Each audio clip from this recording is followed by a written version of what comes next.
Misteri sosok Syaikh Abdul Qadir Jailani, wali yang namanya hidup sepanjang zaman. Pernahkah kamu mendengar nama Syaikh Abdul Qadir Jailani? Nama yang begitu agung, yang disebut di seluruh penjuru dunia Islam, dari Timur Tengah hingga Nusantara. Bahkan, tak sedikit orang yang meyakini bahwa menyebut namanya saja sudah mendatangkan keberkahan dan ketenangan hati. Tapi, siapakah sebenarnya sosok ini? Apakah benar beliau memiliki karomah luar biasa? Mampu hadir di dua tempat sekaligus, berbicara dengan jin, bahkan menundukkan iblis? Atau semua itu hanyalah kisah yang dibungkus oleh legenda dari masa ke masa? Sebelum kita ungkap seluruh kisah dan fakta luar biasa di balik nama besar Syaikh Abdul Qadir Jailani, jangan lupa untuk klik tombol like, subscribe, dan nyalakan lonceng notifikasimu. Agar kamu tak ketinggalan kisah penuh hikmah dan sejarah Islam yang luar biasa dari channel ini. Baik, sekarang mari kita mulai perjalanan spiritual dan sejarah menuju abad ke-5 Hijriah. Ke sebuah kota yang menjadi pusat ilmu dan peradaban Islam, Baghdad. Bagian 1. Latar belakang dan kelahiran. Syaikh Abdul Qadir Jailani lahir pada tahun 470 Hijriah atau sekitar 1077 Masehi, di Kailani, Jilan, sebuah daerah di Persia, yang kini masuk wilayah Iran. Nama lengkapnya adalah Abd Al-Qadir bin Abi Shalih Al-Jailani Al-Hasani Al-Husaini. Yang berarti beliau memiliki nasab mulia, keturunan dari Hasan bin Ali, cucu Rasulullah. Ayah beliau, Abu Shalih Musa, dikenal sebagai seorang ahli ibadah dan dermawan. Sementara ibunya, Ummul Khair Fatimah binti Abdullah, dikenal sebagai wanita salehah yang sangat menjaga kesucian dan kejujuran. Dikisahkan, ketika masih dalam kandungan, ibunya tidak mau makan apapun yang syubhat. Bahkan, ketika Abdul Qadir kecil lahir, beliau tidak mau menyusu di siang hari bulan Ramadan, tanda kesalehan yang sudah tampak sejak bayi. Bagian 2. Perjalanan menuntut ilmu ke Baghdad. Pada usia 18 tahun, Syaikh Abdul Qadir Jailani berangkat ke Baghdad, yang saat itu menjadi pusat ilmu pengetahuan, tempat berkumpulnya para ulama besar. Beliau menempuh perjalanan jauh dari Persia ke Irak, hanya dengan niat untuk menuntut ilmu dan mencari ridha Allah. Di Baghdad, beliau berguru kepada banyak ulama besar, di antaranya Syaikh Abu Sa'di Al-Muharrimi, ahli tasawuf dan fikih. Abu Zakaria Al-Tabrizi, ahli bahasa Arab. Syaikh Abu Al-Khair Hamad Ed-Dabbas, guru sufi terkenal. Imam Al-Ghazali, tokoh besar tasawuf dan filsafat Islam, juga disebut memberi pengaruh besar pada spiritualitas beliau. Beliau mempelajari fikih mazhab Hanbali, ilmu tafsir, hadis, dan tasawuf. Namun, bukan hanya ilmunya yang menonjol, akhlak dan keikhlasannya yang membuatnya dicintai. Diceritakan, beliau sering berpuasa berhari-hari hanya dengan sepotong roti. Dan tidur di masjid tanpa alas, sambil terus menghafal Al-Quran dan hadis. Bagian 3. Ujian spiritual dan perjalanan gaib. Kehidupan Syaikh Abdul Qadir Jailani tidak hanya diwarnai ilmu, tetapi juga ujian spiritual yang berat. Dalam banyak riwayat, beliau pernah mengasingkan diri ke padang pasir selama 25 tahun untuk beribadah dan bermunajat kepada Allah. Dalam kesendirian itu, beliau menghadapi berbagai ujian batin, godaan setan, lapar, haus, dan ketakutan. Namun beliau tidak pernah menyerah. Salah satu kisah terkenal terjadi ketika beliau sedang berzikir, tiba-tiba langit terbuka dan muncul cahaya besar. Lalu terdengar suara berkata, "Wahai Abdul Qadir, aku adalah Tuhanmu, dan aku telah membebaskanmu dari kewajiban syariat." Beliau menjawab dengan tegas, "Pergilah wahai makhluk terkutuk. Engkau bukan Tuhanku, tetapi iblis yang mencoba menipuku." Dan seketika cahaya itu padam. Dari kisah ini, kita belajar, bahkan setan pun takut dengan keteguhan iman beliau. Bagian 4. Karomah-karomah yang terkenal. Setelah melewati masa panjang penyucian diri, beliau mulai mengajar dan berdakwah di Baghdad. Murid-murid datang dari berbagai negeri untuk mendengar tausiahnya. Dari sinilah muncul berbagai kisah tentang karomah beliau, yang terus diceritakan hingga kini.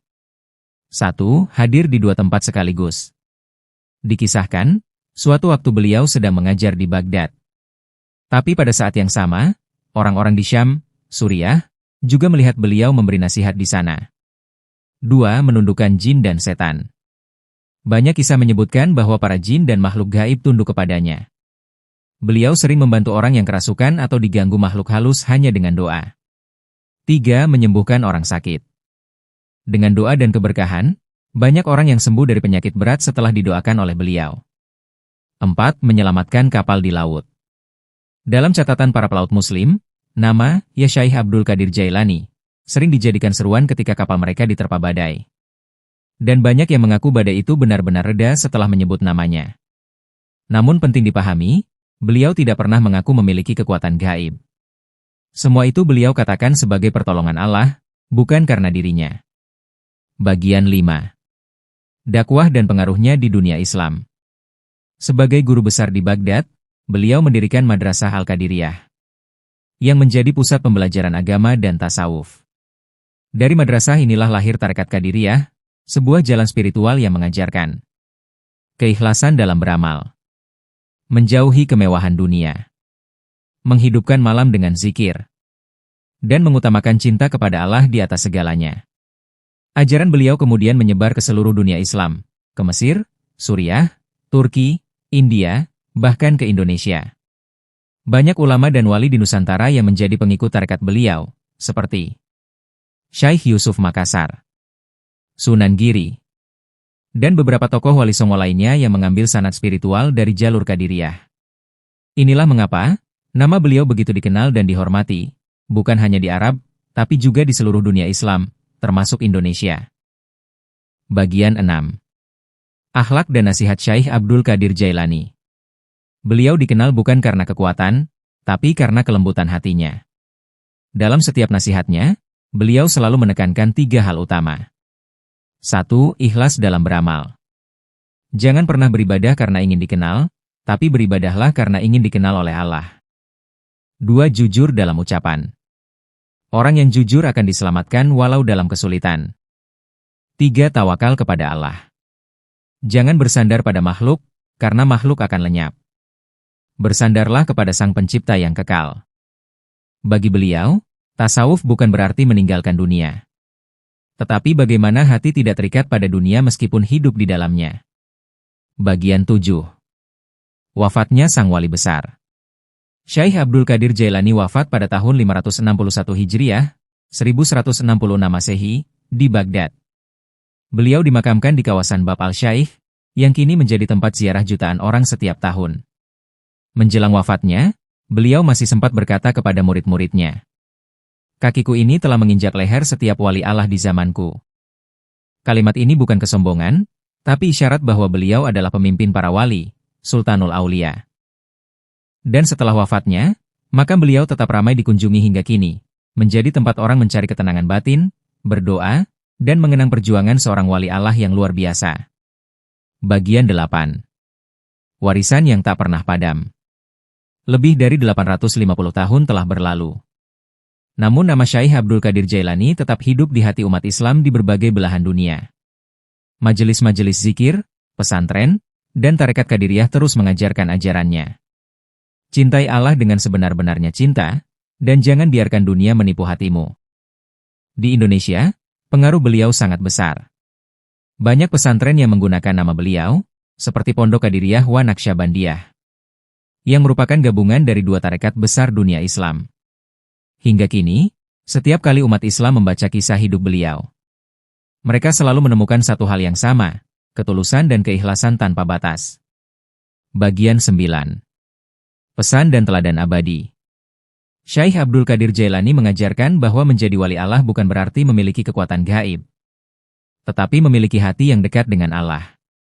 Beliau berkata, "Wali Allah bukan yang bisa berjalan di atas air, bukan yang bisa terbang di udara, tetapi yang hatinya selalu bersama Allah, baik dalam suka maupun duka." Kata-kata itu menjadi cermin bagi kita semua, bahwa kekuatan sejati bukan dari kemampuan luar biasa, tetapi dari keikhlasan dan ketaatan tanpa batas. Penutup dan kesimpulan. Sahabat, dari kisah hidup Syekh Abdul Qadir Jailani, kita belajar bahwa kemuliaan tidak datang dari keturunan, kekayaan, atau kedudukan, melainkan dari keimanan dan ketulusan hati dalam beribadah kepada Allah. Beliau bukan hanya seorang ulama besar, tapi juga teladan bagi semua pencari jalan kebenaran. Namanya akan terus hidup, bukan karena keajaiban atau legenda, tapi karena cahaya ilmunya yang menuntun hati manusia hingga hari ini. Jika kamu merasa terinspirasi oleh kisah agung ini, jangan lupa untuk like, share, dan subscribe channel ini. Agar semakin banyak orang mengenal sejarah para wali Allah yang luar biasa. Sampai jumpa di kisah berikutnya, di mana kita akan menyingkap lagi misteri-misteri spiritual yang tersembunyi di balik sejarah Islam. Syaikh Abdul Qadir Jailani, wali yang namanya hidup sepanjang zaman. Sebuah kisah tentang iman, cinta, dan pengabdian tanpa batas kepada Sang Pencipta.